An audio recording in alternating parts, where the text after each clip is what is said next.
সুতরাং এক শ্রেণীর লোকেরা খামোখাই আলেম নামধারী লোক অথচ নবীকে মানুষ বলতে রাজি না। কোরআনে কারীম সাফ করে আল্লাহ পাক পরিষ্কার করে বলেছেন, قل إنما أنا بشر مثلكم يوحى إلي أنما إلهكم إله واحد। নবী বলুন, আমি তোমাদের মতো মানুষ, আমার উপরে ওহী আসে। ইন্নামা আনা বাশারুম মিসলুকুম, তোমাদের মতো মানুষ। একটু ভালো করে বিষয়টা বোঝেন। আরো বলেছি আমি, আজকে আবার স্মরণ করায় দেই। আল্লাহ শিখাই দিচ্ছেন, বলুন আমি তোমাদের মতো মানুষ, ফেরেশতা নই, জিন নই, আমার কাছে ওহী আসে। পার্থক্য এখানে। তবে আরো পার্থক্য আছে, সেটা হচ্ছে আমরা হচ্ছি সাধারণ মানুষ, নবীরা হচ্ছেন অসাধারণ মানুষ। সুবহানাল্লাহ। আমরা হচ্ছি মানব, রাসূল আল্লাহর পয়গম্বররা হচ্ছেন মহামানব। কথা বুঝে আসছে? তার মানে হলো আমরা সাধারণ মানুষ। সাধারণ মানুষেরা গুনাহ করতে পারে, ভুল করতে পারে, সব রকমের গুনাহ করতে পারে। নবীরা কোনো গুনাহ করতে পারেন না। আল্লাহ পাক তাদের দিয়ে গুনাহ করান না। আল্লাহ পাক ফেরেশতা দিয়ে, আপন কুদরত দিয়ে নবীদেরকে হেফাজত করেন। সুবহানাল্লাহ। সুতরাং এই কথা বিশ্বাস করতে হবে, সমস্ত নবীরা হচ্ছেন মানুষ। নবীদের আদর্শই কেবলমাত্র আদর্শ, সেই আদর্শকেই গ্রহণ করতে হবে, তাকেই একমাত্র নেতা হিসাবে গ্রহণ করতে হবে। আমার নেতা বলতেও রাজি না। মুশকিল কি এক জায়গায়? কয় যে নেতা বলা যাবে না। কেন? কয় যে ওই যে মানুষেরা বলে, স্লোগান দেয়, আমার নেতা, তোমার নেতা, অমুক তমুক হেন তেন, তো এগুলির সাথে নবীরে মিশানো এটা ঠিক না। আচ্ছা, নবীরে নেতা কব না, কবটা কি? নবী কি হয় নেতা হবে, না হয় অনুসারী হবে, এর বাইরে তো কিছুই নাই। হয় ইমাম, না হয় মুক্তাদি। বাইরে কি? বাইরে তো নাই কিছু। সুতরাং নবী কি মুক্তাদি হবে? নবী কি অনুসারী হবে? নিশ্চয়ই হাজার বার নবী হচ্ছেন ইমাম, নবী হচ্ছেন নেতা। আমরা যখন আরবিতে বলি, ওনারা নিজেরাও আরবিতে বলেন, তখন কোনো আপত্তি হয় না। আল্লাহুম্মা সাল্লি আলা সাইয়্যিদিনা মুহাম্মদ। সাইয়্যিদিনা মানে হচ্ছে আমাদের লিডার, আমাদের নেতা। সাইয়্যিদিনা যখন বলে তখন আপত্তি করে না, কিন্তু আমাদের নেতা বললেই আপত্তি করেন। বাংলা ভাষা, বাংলাদেশি মানুষ হইয়া বাংলা ভাষার প্রতি এই গভীর জ্ঞান দেখলে দুঃখই হয়। বন্ধুগণ, মনে রাখতে হবে, নবী হচ্ছেন মাসুম, বেগুনাহ এবং নেতা, আর মুহাম্মদ সাল্লাল্লাহু আলাইহি ওয়াসাল্লাম হচ্ছেন বিশ্ব নেতা, এটা কোনো সন্দেহ নাই। এই নবীর অনুসরণ করতে হবে। সিদ্দিকিন হচ্ছে সত্যকে যারা উদার, উন্মুক্ত, অকুণ্ঠ চিত্তে, দ্বিধাহীন ভাবে যারা গ্রহণ করেছে, এর বিপরীত যারা করেই নাই, তারাই হচ্ছেন সিদ্দিকিন। হযরত, যেমন একটা দৃষ্টান্ত, হযরত আবু বকর সিদ্দিক রাদিয়াল্লাহু তাআলা আনহু, মেরাজ থেকে হুজুর ফিরে এসেছেন সকালবেলা, ফজরের নামাজ পড়ে বসেছেন কাবা শরীফে, তিনি বসে আছেন। তো তখন আবু জাহেল এসে বলছে, মুহাম্মদ সাল্লাল্লাহু আলাইহি ওয়াসাল্লাম প্রত্যেক দিনই তো নতুন নতুন কথা কও, আজকে কোনো নতুন কথা আছে? হুজুর বললেন, হ্যাঁ নতুন কথা আছে। কি? বলে, এই তো শেষ রাত্রে জিবরাইল আসছিল, আমারে নিয়ে গেল বাইতুল মুকাদ্দাসে, জেরুজালেমে গিয়ে নামাজ পড়লাম, ওইখান থেকে মহাকাশ পাড়ি দিলাম, 7 আকাশ পাড়ি দিলাম, সিদরাতুল মুনতাহা গেলাম, আরশে আজিম ভ্রমণ করলাম, আল্লাহর সাথে কথা কইলাম, জান্নাত জাহান্নাম দেখলাম, তারপরে আবার এই আয়েশা নামাজ পড়িয়া তোমাদের সাথে কথা বলতেছি। আবু জাহেল কয় যে, খাইস যাও, মাথাটা একটু ভালো ছিল, এখন তাও সর্বনাশ হয়ে গেছে। কয়, মুহাম্মদ সাল্লাল্লাহু আলাইহি ওয়াসাল্লাম তুমি যা বললা, এই কথাটা আমি কি হুবহু মানুষের কাছে বলবো?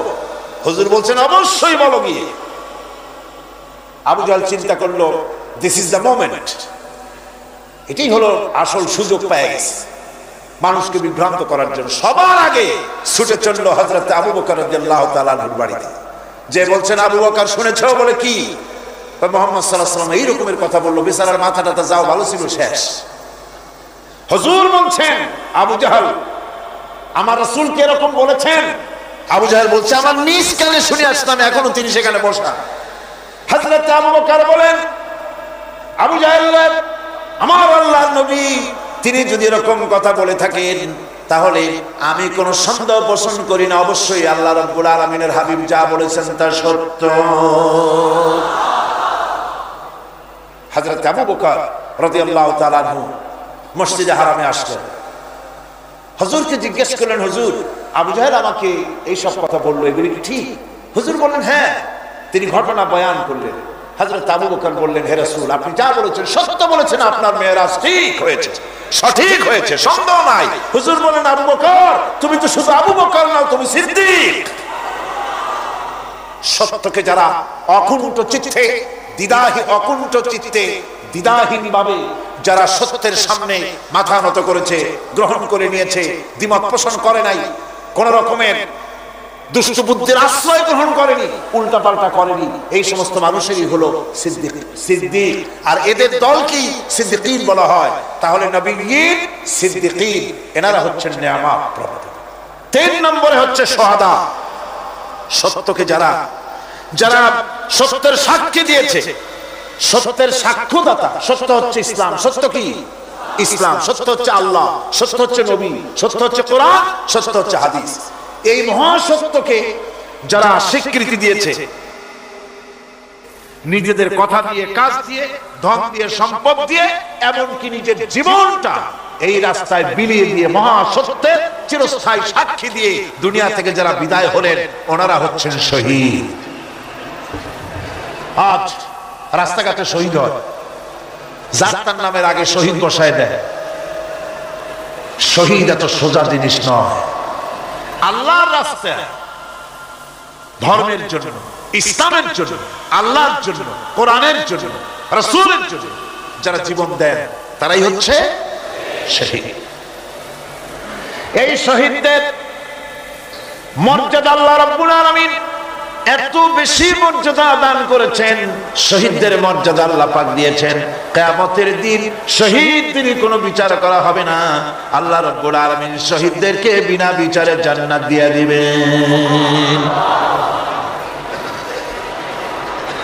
শহীদের বিশাল মর্যাদা, বিরাট মর্যাদা। এই শহীদ শাহাদাতের তামান্না প্রত্যেক মুসলমানের ভিতরে থাকতে হবে। হুজুর বলেছেন, শহীদি মওতের যন্ত্রণা পিঁপড়ায় কাটার যন্ত্রণার চাইতে বেশি কিছু নয়। শাহাদাত হচ্ছে এপারে মওত আর ওপারে আল্লাহর সঙ্গে দেখা হয়ে যাবে। শহীদি মওত হচ্ছে আল্লাহর সঙ্গে দেখা করার একটা সেতু বন্ধন, একটি সেতু, একটি ব্রিজ, একটা পুল, একটা সাঁকো। এপারে দুনিয়া, ওপারে আল্লাহ পাকের সঙ্গে দেখা হবে। সুবহানাল্লাহ। ভাইরা, ইসলামের জন্য যারা জীবন দিলেন, যারা শাহাদাত বরণ করলেন, তারা জাতির সম্মানের পাত্র। সেই সম্মান, সেই মর্যাদা আল্লাহ রাব্বুল আলামিন শহীদদের প্রদান করেছেন। হযরত আব্দুল্লাহ জুলবাজাদাইন, যার কথা বুখারীতে লেখা হয়েছে, সুবহানাল্লাহ। যুবক মানুষ ইসলাম কবুল করেছেন। ইসলাম কবুল করতে গিয়ে বাড়ি ঘর, জায়গা জমি কিছুই ছিল না। ছোট্ট অবস্থায় বাবা মারা গেছে, চাচার ঘরে লালিত পালিত হচ্ছিলেন। এরপরে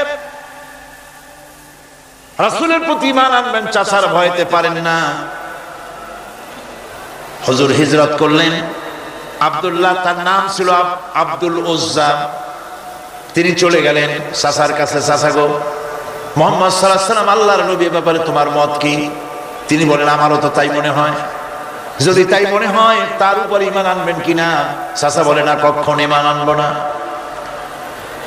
ভাতিজা বলতেছেন, চাচাজি, বছরের পর বছর ধরে অপেক্ষা করতেছিলাম, আমি আপনার অধীনে আছি বলে ইসলাম কবুল করতে পারি নাই। আমার ইচ্ছা ছিল আপনি আগে করবেন, তারপরে আপনাকে দেখা দেখি আমি করব। কিন্তু আপনি যখন ইসলাম কবুল করলেন না, আর করবেন না বলে যখন ঘোষণা দিলেন, আপনাকে উপস্থিত রেখে আমি ঘোষণা দিলাম, লা ইলাহা ইল্লাল্লাহু মুহাম্মাদুর রাসূলুল্লাহ। চাচা বলছে, ভাতিজা, এর পরিণাম জানো? কয় না, জানি না। এর পরিণাম হচ্ছে তুমি আমার বাড়িতে থাকো, আমার বাড়ি ছাড়তে হবে। বললেন, রাজি আছে। উট, ছাগল, ভেড়া, ঘোড়া যা দিছি ছাড়তে হবে। বলছে, রাজি আছে।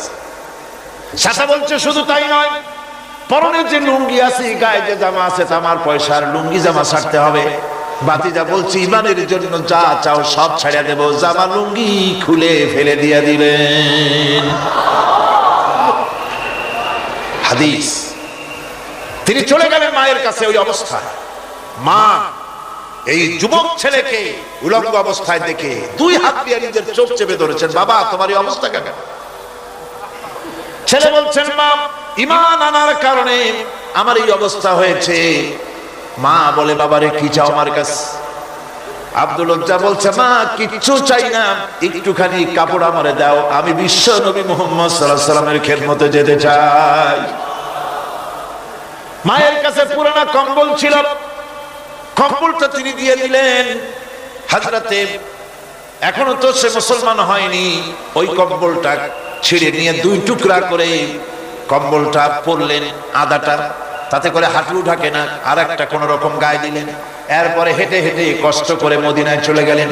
মসজিদে নববীর ভিতরে ঢুকে দরজার কাছে বসা বিশ্ব নবী জনাবে মুহাম্মদ রাসূলুল্লাহ সাল্লাল্লাহু আলাইহি ওয়াসাল্লাম মসজিদে নববীতে যুবক, হাঁটুর উপরে কাপড়, মাথার চুল উস্কো খুস্কো চেহারা, ক্ষুধার্ত চেহারা। হুজুর জিজ্ঞেস করছেন, তুমি কে? তিনি বললেন, আমার নাম আব্দুল উজ্জা, তোমার এই অবস্থা কেন? তিনি বললেন, হুজুর ঈমান আনার জন্য বাড়ি ঘর জায়গা জমিন উট বাছুর সব হারাইছি, এমনকি পরনের লুঙ্গিও আমার দেয় নাই, মার কম্বলটা ছিঁড়িয়ে এনেছি। নবীজি আসহাবে সুফফার ভিতরে তাকে বসতে দিলেন, তাকে থাকতে দিলেন, আর বললেন তারে কোরআন শরীফ শিখাবা। আব্দুল উজ্জাকে হুজুর বললেন, তোমার নাম উজ্জা নয়, তোমার নাম আব্দুল্লাহ। হাদিস শরীফে এসেছে আল্লাহর কাছে দুইটা নাম বেশি প্রিয়, একটা হচ্ছে আব্দুল্লাহ আর একটা হচ্ছে আব্দুর রহমান। মুসলমান হলেন, এরপরে আসহাবে সুফফার মধ্যে বসে আছেন, কোরআন শরীফ জোরে জোরে তেলাওয়াত করেন। আসহাবে সুফফা রাসূলের কাছে নালিশ করলেন, অভিযোগ করলেন, হুজুর এই আব্দুল্লাহর কোরআন শরীফ এত জোরে পড়ে, তার চিল্লানির জ্বালায় আমরা বিশ্রাম করতে পারি না। নবীজি বললেন, সাহাবীরা আব্দুল্লাহকে বেশি করে চিল্লাইতে দাও, বাধা দিও না, কারণ তার ঈমান বড় দামের ঈমান হয়েছে, ঈমান আনতে গিয়ে কিছু আনতে পারে নাই, তাকে বাধা দিও না, প্রাণ ভরে চিল্লাইতে দাও, জোরে জোরে পড়তে দাও। ইতিমধ্যে তাবুকের যুদ্ধে রণদামামা বেজে উঠেছে। রোমান সৈন্যরা হুজুরের সঙ্গে যুদ্ধ করবে, জিহাদ করবে, ইসলামকে পরাজিত করার জন্য তারা আক্রমণের প্রস্তুতি নিল। নবীজি রোমানদের সঙ্গে লড়াই হবে বলে সাহাবায়ে কেরামদের কাছে সাহায্য চাইলেন, যার কাছে যা আছে অস্ত্রপাতি জমা করো, টাকা দাও, পয়সা দাও। সবাই মিলে দিতে লাগলেন। দিতে দিতে মহিলারা গলার হাত, নাকের ফুল, কানের দুল হুজুরের সামনে স্তূপ হয়ে গেছে, টাকা করি, সোনা দানা সব শুদ্ধ। হুজুর বলছেন, সাহাবীরা সবাই তো সব জিনিস দিলে, আমার আবু বকররে দেখি না কেন? হযরত আবু বকর রাদিয়াল্লাহু তাআলা আনহু একটা পিলারের আড়ালে দাঁড়ানো ছিলেন। হুজুরের ডাক শুনে তিনি আসলেন, হাতে ছোট্ট একটা থলি, চোখে পানি। থলিটা হুজুরের হাতে তুলে দিলেন। হুজুর থলি ছাড়লেন, দেখা গেল কয়েকটা দিরহাম আর কয়েক কেজি গম, আর কিছু নেই। হুজুর তাকালেন, দেখছেন আবু বকর রাদিয়াল্লাহু তাআলা আনহুর চোখের পানিতে দাড়ি ভিজে ভিজে পড়ছে। হুজুর বললেন, আমার সাহাবীরা আজ তোমরা সকলে মিলে যে দান করেছো, সেই দানের তুলনায় আবু বকর যে দান করেছে আল্লাহ রাব্বুল আলামিনের কাছে তা বেশি মূল্য হয়েছে। মনের মধ্যে অনেকের প্রশ্ন জাগলো, কেমন করে তা হলো? আমরা এত এত দিলাম। হুজুর জিজ্ঞেস করলেন, ও সাহাবী তুমি কত দিয়েছো, বাড়ি কত আছে? তিনি বললেন, এত দিছি, এত আছে। তুমি কত দিয়েছো, কত রেখে এসেছো? প্রত্যেকে এরকম বলল। হযরতে ওসমান, হযরতে ওমর, হযরতে আলী রিদওয়ানুল্লাহ তাআলা আলাইহিম আজমাইন তারাও বললেন, অর্ধেক এনেছি, অর্ধেক থুই আসছি, 2 ভাগ এনেছি, 1 ভাগ রেখে আসছি। সব শেষে নবীজি হযরত আবু বকর রাদিয়াল্লাহু তাআলা আনহুকে প্রশ্ন করলেন, আবু বকর তুমি কি এনেছো আর বাড়ি কি রেখে এসেছো? হযরত আবু বকর বলেন, ইয়া রাসূলুল্লাহ, ইয়া হাবিবাল্লাহ, আমার বাড়িতে জাগতিক সম্পদ বলতে যা বুঝায় সবটুকু এনে নবীজির কদম মোবারকে দান করে দিয়েছি। আবু বকরের ঘরে এখন আল্লাহ আর তার রাসূল ছাড়া কোনো জিনিস বাকি নাই, যা ছিল সব এনেছি। হুজুর জিহাদে রওনা হলেন 30,000 সৈন্য সাথে, 30,000 সৈন্য নিয়ে নবীজি তাবুকের দিকে চললেন।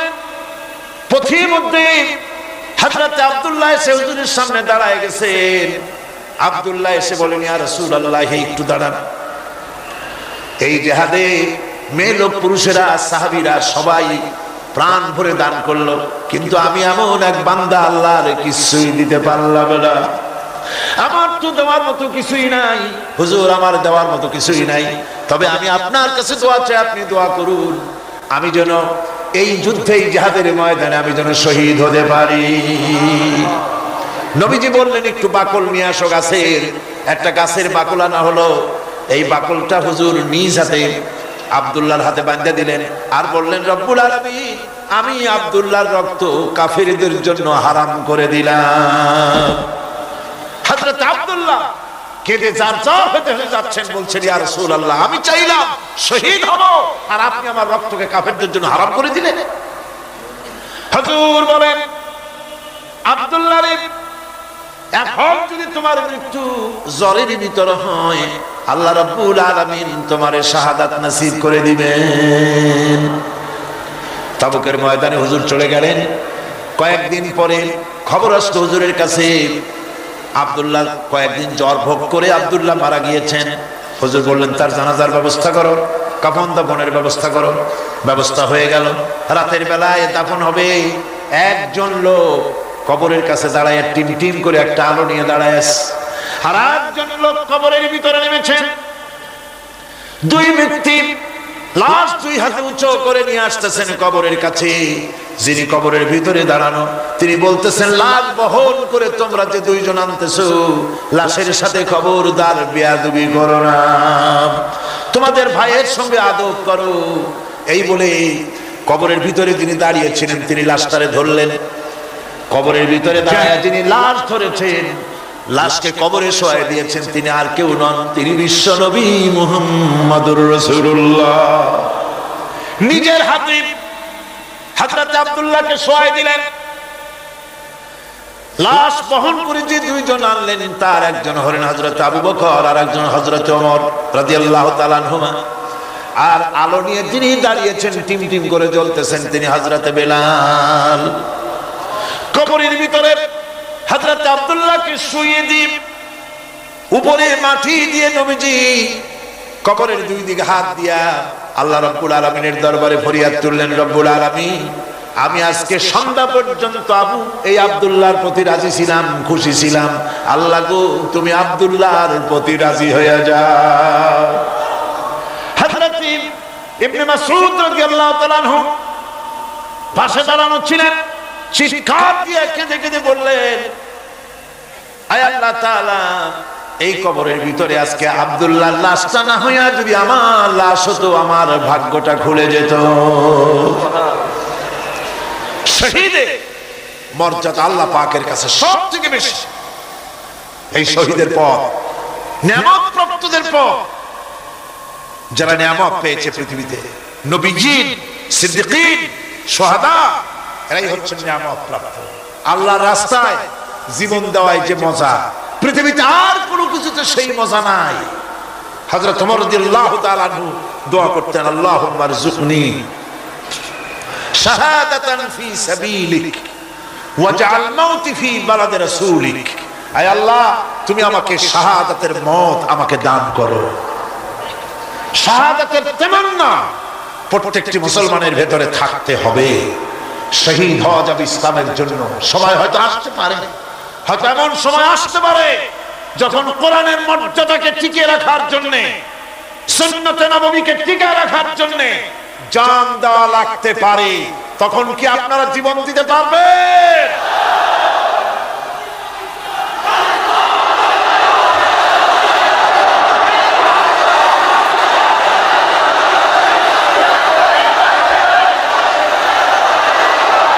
এরপরে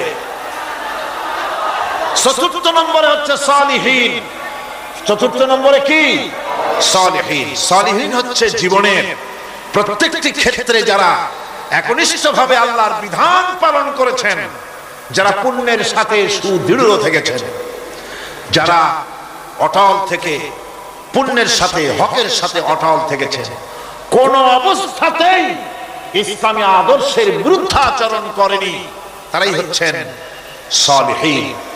ইসলামের আদর্শ ছাড়ে নাই, পরিত্যাগ করে নাই, জীবনের সবকিছুর বিনিময় এটাকে আঁকড়ে ধরে থেকেছেন, ইসলামী আদর্শের পরিপন্থী কিচ্ছু করেন নাই। এরা হচ্ছেন সালিহিন। কোন আলহামদুলিল্লাহ। আল্লাহর অনুগ্রহ প্রাপ্ত কয় শ্রেণী? 4 শ্রেণী। নবীয়িন, সিদ্দিকিন, শুহাদা, সালিহিন। এই 4 শ্রেণীর লোকেরাই হচ্ছে নিয়ামত। আমরা বলেছি সিরাতাল্লাযীনা আন'আমতা আলাইহিম গায়রিল মাগদুবি আলাইহিম ওয়ালাদ-দাল্লিন। নিয়ামত প্রাপ্তদের পথ চাই, অনুগ্রহ প্রাপ্তদের পথ, আর অভিশপ্ত পথভ্রষ্টদের পথ আমরা চাই না, আমরা পরিহার করে চলবো। এটা কি ওয়াদা? যারা অভিশপ্ত, যারা পথভ্রষ্ট, ওরা কারা? মাগদুব এবং দল্লিন। মাগদুব হচ্ছে অভিশপ্ত, দল্লিন হচ্ছে পথভ্রষ্ট। দুনিয়ার সমস্ত মুফাসসিরিন, মুহাদ্দিসিন সব একমত, মাগদুব হচ্ছে ইহুদিরা। মাগদুব কারা? বলেন না কারা? আর দল্লিন অভিশপ্ত কারা? খ্রিস্টানেরা। বলেন কারা? একটুখানি জোরে সোরে দরুদ শরীফ পড়েন। সালাতুন ইয়া রাসূলুল্লাহ আলাইকুম, সালামুন ইয়া হাবিবাল্লাহ আলাইকুম। জোরে পড়েন।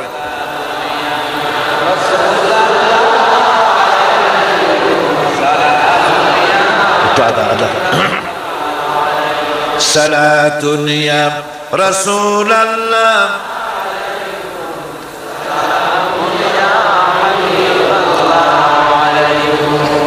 ভাইরা, ইহুদিদের অভিশপ্ত হওয়ার কারণটা কি? আল্লাহ রাব্বুল আলামিন বলেন, শোনো কারণ কি। وَضُرِبَتْ عَلَيْهِمُ الْمَسْكَنَةُ ذَلِكَ بِأَنَّهُمْ كَانُوا يَكْفُرُونَ بِآيَاتِ اللَّهِ وَيَقْتُلُونَ الْأَنْبِيَاءَ بِغَيْرِ حَقٍّ ذلك بما عصوا وكانوا يعتدون। তাদের উপর দারিদ্র এবং অসহায়তার অভিশাপ বর্ষিত হয়েছে। এর কারণ হলো তারা আল্লাহ পাকের আয়াতকে অস্বীকার করেছে, তারা অকারণে আল্লাহর নবীদেরকে হত্যা করেছে এবং প্রত্যেকটি ব্যাপারে আল্লাহর শরীয়তের সীমা লঙ্ঘন করেছে। যুরিবাত আলাইহিমুল যিল্লাতু ওয়াল মাসকানা ওয়া বাউ বিগাদাবিন মিনাল্লাহ। আল্লাহ পাক বলেছেন চিরকাল ইহুদিরা অভিশপ্ত, তাদের কোনো আবাসস্থল হবে না, সারা জীবন ঘুরে বেড়াবে। আপনারা বলবেন কই ঘুরে বেড়ায় না, তো তাদের তো জায়গা হয়েছে জেরুজালেমে, ইসরায়েলে, সেখানে তারা জায়গা করে নিয়েছে। তাহলে এটা কেমন হলো? এটা এইভাবে হচ্ছে, ওখানে তাদেরকে প্রতিষ্ঠিত করেছে আমেরিকা, ঠিক কিনা? আল্লাহ পাক কোরআন শরীফের মধ্যে বলেছেন, যদিও মানুষের সাহায্যে কোন জায়গায় তাদেরকে আল্লাহর ইচ্ছায় অথবা মানুষের সাহায্যে কোথাও যদি জায়গা হয়, অপমানের জীবন যাপন করতে হবে সারাটা জীবন, কিয়ামত পর্যন্ত দুঃখে দুঃখে মরতে হবে, দেশে দেশে ঘুরে বেড়াতে হবে ভিক্ষুকের মতো। সে অবস্থাই হয়েছে। আমেরিকা ওদের উপর থেকে হাত উঠায়নি। মধ্যপ্রাচ্যের আজকের 20 ফোড়া ইসরায়েল, আমেরিকা যদি তাদের রুবুবিয়াতে প্রতিপালনের হাতটা উঠায় নেয়, তাহলে আরব দেশে যত লোক আছে যুদ্ধ করা লাগবে না, এক পাশে গিয়ে পেশাব করলে ভাসিয়া লোহিত সাগরে চলে যাবে। সুতরাং এই ইহুদিদের পথ অনুসরণ করা যাবে না। ইহুদিরা অপরাধ করছিল কি? একটু আগেই বললাম, তারা আল্লাহর আয়াতকে অস্বীকার করেছে, তারা নবীদেরকে হত্যা করেছে, এটাই হলো তাদের অপরাধ। তারা শরীয়তের ব্যাপারে বাড়াবাড়ি করেছে। আর খ্রিস্টানরা তাদের অপরাধ কি? তাদের অপরাধ হচ্ছে তারা আল্লাহর বিধানের উপরে তারাও বাড়াবাড়ি করেছে। তারা নিজেদের আল্লাহর বিধান বাদ দিয়ে নিজেদের মন গড়া জীবন যাপন শুরু করেছে। তারা ঈসা আলাইহিস সালামকে আল্লাহর ছেলে বানাইছে। তারা মদ খায়, তারা জিনা করে, তারা শুকর খায়। তাদের উপরে শরীয়তকে সম্পূর্ণ বুড়ো আঙুল দেখায়া তারা মুশরিকের চাইতেও খারাপ হয়ে গিয়েছে, ঠিক কিনা? এরা হিন্দুরা কখনো বলে না যে আল্লাহর ছেলে মেয়ে আছে, বলে নাকি? কিন্তু ওরা আল্লাহর ছেলে বানাইছে, মেয়ে বানাইছে, বউ বানাইছে। নাউযুবিল্লাহ। আমেরিকায়, ইংল্যান্ডে, সেসব জায়গায় গির্জায় আজান খ্রিস্টান যাওয়ার লোক নাই। সপ্তাহে একদিন ইবাদত করে, সানডে। সেই সপ্তাহের একদিন ইবাদত করতে লোক পাওয়া যায় না। সেদিন তারা ফুর্তিনাট্টি করার জন্য বউ বাচ্চা নিয়ে, মটর নিয়ে, সিবিচে গিয়ে কাপড় চোপড় ভালাইয়া যা খুশি তাই করে। তারা মসজিদে আসে, কি বলে, গির্জায় যায় না। ফলে আমার নিজের চোখে দেখেছি বহুত গির্জা এমন আছে যার সামনে লেখা আছে ফর সেল, বিক্রয়ের জন্য। এই সাইনবোর্ড যখন লাগায়, এলাকার মুসলমানেরা চান্দা তুলিয়া গির্জা কিনা সব সমানে মসজিদ বানাইতেছে। ইংল্যান্ডে আজ থেকে 100 বছর আগে মসজিদ ছিল মাত্র একটা। সেই গ্রেট ব্রিটেনে এখন মসজিদের সংখ্যা 7000-এর উপরে। আলহামদুলিল্লাহ। সুতরাং এই খ্রিস্টান এবং ইহুদিদের পথ অনুসরণ করা যাবে না। কিন্তু তারপরেও আমরা অনুসরণ করছি না, করছি না? করছি। বিশ্বকবি, কবি সম্রাট আল্লামা ডক্টর ইকবাল রহমাতুল্লাহ আলাইহি সুন্দর করে বলেছেন, ওয়াদা মে হো তুম নসারা তু তামাদ্দুন মে হনুদ, ওয়াদা মে হো তুম নসারা তু তামাদ্দুন মে হনুদ, ये मुसलमान हैं जिन्हें देख के शर्माए यहूद। চাল চলনে হিন্দু তুমি, বেশভূষাতে খ্রিস্টান, মুসলমান এই যারে দেখে ইহুদ করে লজ্জা জ্ঞান। তুমি নাকি মুসলমান? কাপড় চোপড় দেখলে মনে হয় তুমি তো খ্রিস্টান। জামা কাপড়, তোমার অবস্থা দেখলে মনে হয় তুমি খ্রিস্টান। তোমার ওঠা বসা, বিয়ে শাদী, সংস্কৃতি দেখলে মনে হয় তুমি হিন্দু। আর তোমার লেনদেন দেখলে ইহুদিরা পর্যন্ত তোমাকে ঘৃণা করে। কথা ঠিক কিনা? কথা ঠিক কিনা? এই হলো মুসলমানদের অবস্থা। সুতরাং আল্লাহ পাক বলছেন ইহুদিদেরকে ছাড়তে হবে, খ্রিস্টানদের অনুকরণ ছাড়তে হবে। ইহুদি খ্রিস্টান সকলের অনুকরণ ছেড়ে দিয়ে নিয়ামত প্রাপ্ত ওই 4 শ্রেণীর লোকের অনুসরণ করতে হবে। তাহলে খাঁটি মুসলমান হওয়া যাবে। কোন আলহামদুলিল্লাহ। এই হলো সূরা ফাতিহা, যা গত আজকের দিন সহ 5 দিন আমরা আলোচনা করলাম। কোন আলহামদুলিল্লাহ। এখন এই সূরা ফাতিহাকে আমি আপনাদের পকেটে উঠাই দিতে চাই, যাতে করে মনে থাকে। 5 দিনের অনেক কথা এক জায়গায় করে দিলে মনে করতে সুবিধা হবে, ঠিক কি না? মনে রাখতে সুবিধা হবে। সূরা ফাতিহা আয়াত কয়টা? এই 7টি আয়াতের 7টি শিক্ষা আছে। সূরা ফাতিহার শিক্ষা 1, সকল প্রশংসা কেবলমাত্র হাদিস শরীফে এসেছে, ইদা মুদিহাল ফাসিকু ইহতাজ্জাতিল আরশ। যখন কোন ফাসিকের প্রশংসা করা হয়, যে ব্যক্তি নামাজ পড়ে না, রোজা করে না, দিন মানে না, ঈমান নাই, চরিত্র নাই, এমন লোককে যখন প্রশংসা করা হয়, আল্লাহ পাকের আরশ গোসায় থরথর করে কাঁপতে থাকে। সুতরাং সমস্ত প্রশংসা হবে কার? পার্লামেন্টে যখন বাজেট বক্তৃতা হলো, বাজেটের উপরে 39 ঘন্টা আলোচনার সুযোগ এলো।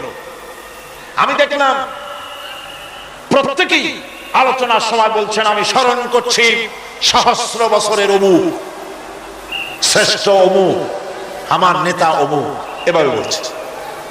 প্রত্যেকেই দাঁড়িয়ে বলছে, আমি স্মরণ করি অমুক আর তমুক। আমি খুব চিন্তায় পড়ে গেলাম, আহারে পৃথিবীর দ্বিতীয় বৃহত্তম মুসলিম দেশ, আমার আল্লাহর নাম উঠছে না। আমি সময় পেলাম 25 মিনিট। তথ্য মন্ত্রণালয়ের কলিজা তো পুঁটি মাছের মতো বড়, সেই জন্য আমার বক্তব্য তারা দেয় নাই। ওই 25 মিনিটে আমি যে আলোচনা করেছি, আমি প্রথম দাঁড়ায়া আমার তৃপ্তি, মনে হয় এইরকমের তৃপ্তি আমার কখনো নিকট বর্তমানে কোনদিন হয়েছে কিনা আল্লাহই জানে। ওই দিন আমি যা তৃপ্তি পেয়েছি, আমি দাঁড়িয়ে বললাম নাহমাদু নুসাল্লি আলা হামদ সানা কুইয়া, তারপরে বললাম আমি স্মরণ করছি হৃদয়ের সবটুকুন আবেগ উজাড় করে, জীবনের সব শ্রদ্ধা একত্রিত করে আমি স্মরণ করছি। যখন বলছি দেখি দুই দিকের মানুষ হতচকিত হয়েছে, কার নাম কই? আমি বললাম আমি স্মরণ করছি বিশাল ওই আকাশের মালিক, বিস্তীর্ণ এই জমিনের মালিক, কুল কায়নাতের মালিক আমার আল্লাহ রাব্বুল আলামিনকে স্মরণ করছি।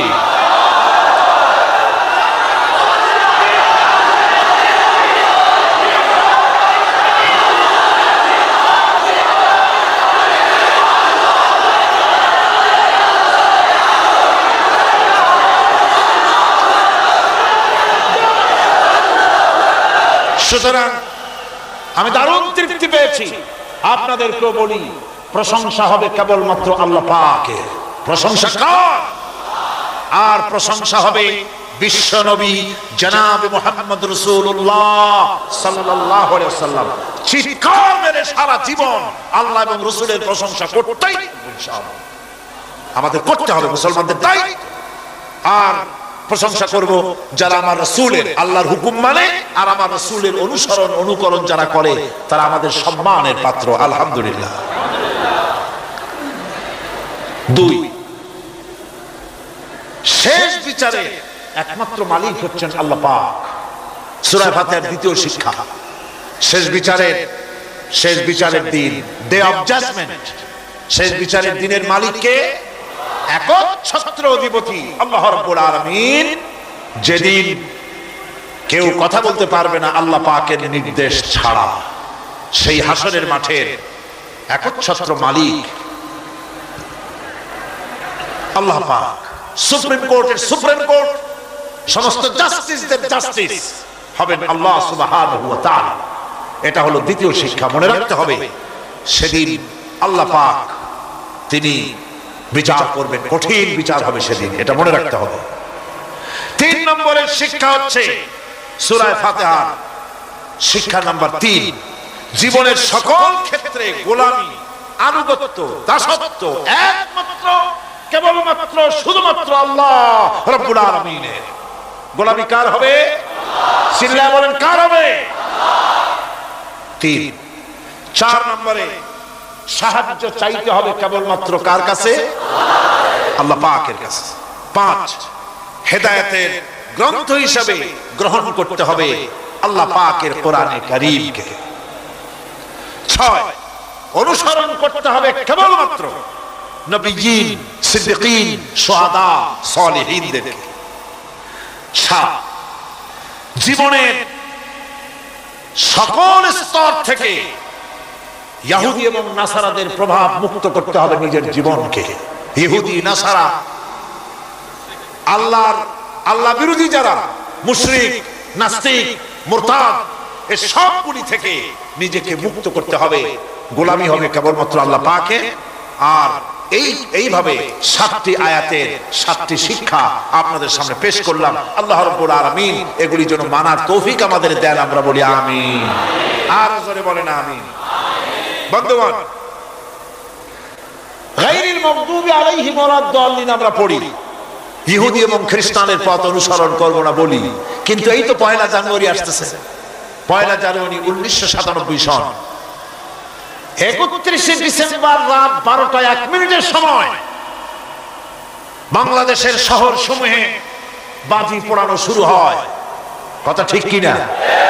আমি জিজ্ঞেস করতে চাই, এটা কি খ্রিস্টানের দেশ? জোরে বলেন, এটা কি খ্রিস্টানের দেশ? অবশ্য আমাদের দেশে খ্রিস্টান, হিন্দু, বৌদ্ধ যারা আছে তারাও আমাদের নাগরিক, সন্দেহ নাই। কিন্তু এই দেশ হচ্ছে পৃথিবীর দ্বিতীয় বৃহত্তম মুসলিম দেশ।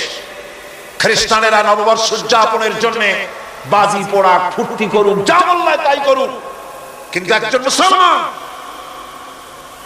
এই নববর্ষ উদযাপনের জন্য বাজি পোড়াতে পারে না, বোমা ফুটাতে পারে না, ফুর্তি করতে পারে না। মানে নাই, জাস্টিফিকেশন নাই।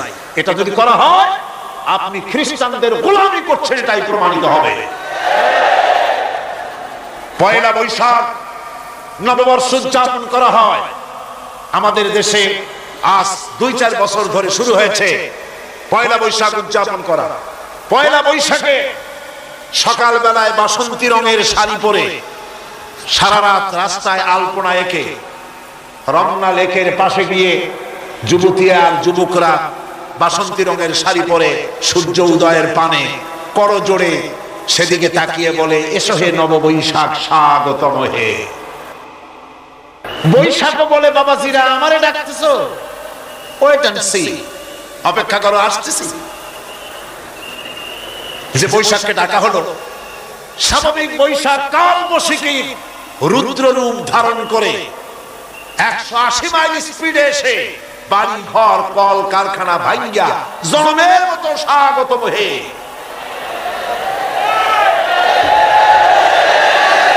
এরপর রাজনৈতিক নেতৃবৃন্দ